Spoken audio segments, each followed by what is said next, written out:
hayratlanarli lahzani tomosha qiling.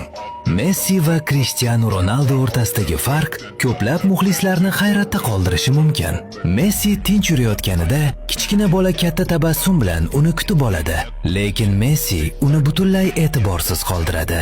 Bir necha daqiqadan so'ng boshqa bir bola hayajon bilan qo'l siqish uchun qo'lini cho'zdi. Messi qo'lini siqayotganini ko'rsatadi, so'ng uni osilib qoldirib, uni itarib yuboradi. Lekin bu bilan to'xtamaydi. U kiyinish xonasiga yo'l olarkan, hakam xodimlaridan yosh a'zo oddiy hurmat ishora qilib qo'lini cho'zadi. Messi hatto qaramasdan uning yonidan o'tib ketadi. Bola qo'lini ko'targan, ko'zlari qayg'u va hafsalasi pir bo'lgan holda qoladi. Shu bilan birga Cristiano Ronaldo butunlay boshqa tomonni ko'rsatmoqda. Bu lahzani tomosha qiling. Bu esa CR7 ni muxlislari orasida yanada ko'proq sevib qo'ydi.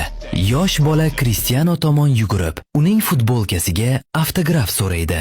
Bir qo'riqchi darhol uni to'xtatishga harakat qiladi, lekin Cristiano unga yaqinlashishga ruxsat beradi. Tinchlik, hurmat va mehribonlik bilan u futbolkani olib, oldida imzolaydi. Yana bir ajoyib lahza. So'ngra nogiron bola Cristianoni to'p bilan kutadi. Cristiano uni ko'rgan zahoti bola to'pni unga uzatadi. Cristiano tabassum bilan javob beradi. Bir necha marta o'tishadi. So'ng uni quchoqlash uchun yaqinlashadi va suratga tushadi. Hissiyotga to'la lahza. Futbol faqat sovrinlar yoki iste'dodlar haqida emas. O'yinchining muxlislarga munosabati ham ularning haqiqiy kimligi haqida ko'p narsani aytadi.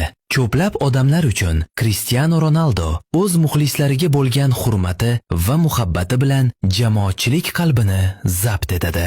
Endi kimda eng ko'p haqiqiy muxlislar borligini ko'raylik. Messi muxlislari, Messini yozing. CR7 muxlislari, izohlarda CR7 deb yozing.